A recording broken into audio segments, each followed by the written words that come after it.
Air Danau Poso di Kabupaten Poso, Sulawesi Tengah surut hingga terlihat pasir putih di sepanjang pesisir danau.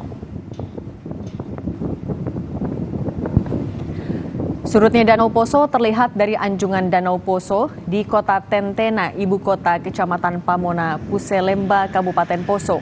Surutnya Danau Poso ini merupakan siklus 10 tahun. Kondisi ini akan terus berlangsung jika kemarau masih melanda. Air Danau Poso tercatat pernah mengalami hal serupa dengan titik terjauh mencapai 800 meter dari titik normal.